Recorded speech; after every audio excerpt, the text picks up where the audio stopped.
with dinner.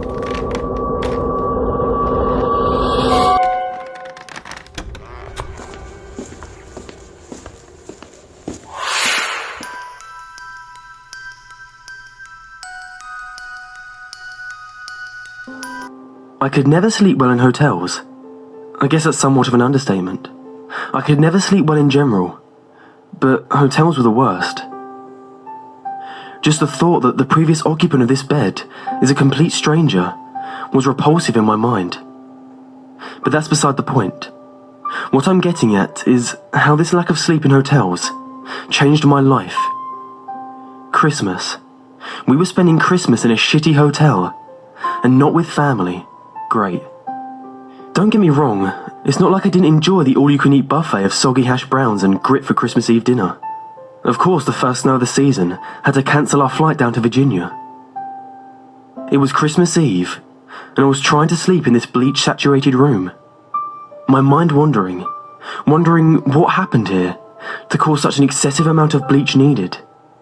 The room was nothing out of the ordinary. 2 beds, one for me and my dad, and the other for my sister and mum. A bathroom, and a stained microwave that looked in need of a good dusting. Somehow, I escaped the room and stench of bleach into a dreamless sleep. Waking up, I could tell it was early morning.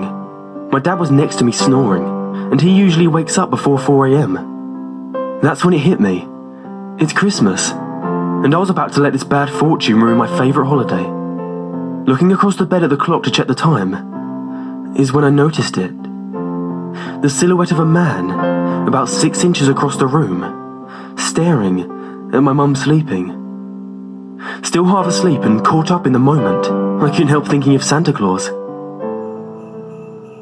I realised how stupid the thought was, and horror soon filled my head. I choked back a shriek. I knew I couldn't let him see I was awake, so I quietly put my head back down, pretending to sleep. My mind was racing. Someone was in my room, and I couldn't do anything. I was a scrawny 16-year-old, and this man looked built like an ox. I wondered if I could wake my dad up in time, but I knew that wouldn't work. He slept like a rock. A bucket of water couldn't get him up fast enough. I was practically in tears. I'd never felt so helpless. For a second time, I choked back a scream. He was standing next to me. I could feel and hear his repulsive breath on my face. It smelt like he'd been eating rotten meat for a week now, with no thought to brush his teeth. If he didn't know I was awake, surely he did now. Seeing my face was contorted in fear. The breathing stopped, and I couldn't help sigh with relief. I would have kicked myself, but there was no need. I heard the room door open and close. I launched out of bed.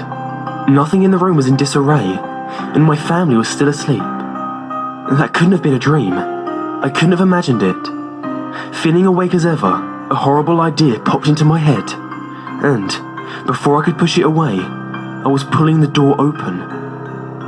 Glancing back to the door in order to memorize the room number, I saw the giant, spray-painted black X on the door. Had I seen this without the prior experience, I probably would have thought it was just some stupid kids. I knew better, but not enough to know what it was for. My heart skipped a beat.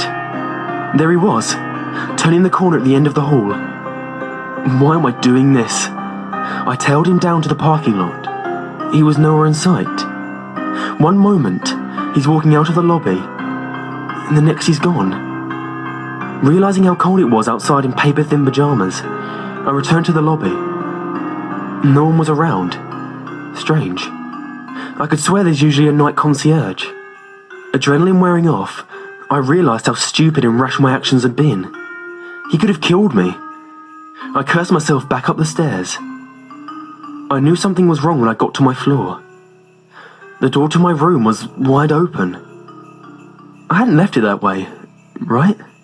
I walked inside, and after a quick search of the room, I determined it was safe, and my family was still asleep. I locked the door and got back into bed, though I didn't sleep for the rest of the night. I listened to my dad get up, and eventually my mum followed, but I still pretended to sleep. A few hours passed, and my parents got my sister and I up. We got into the car and made our way back to the airport. Digging through my bag to grab my iPod led to the finding of something that hadn't been there the previous day.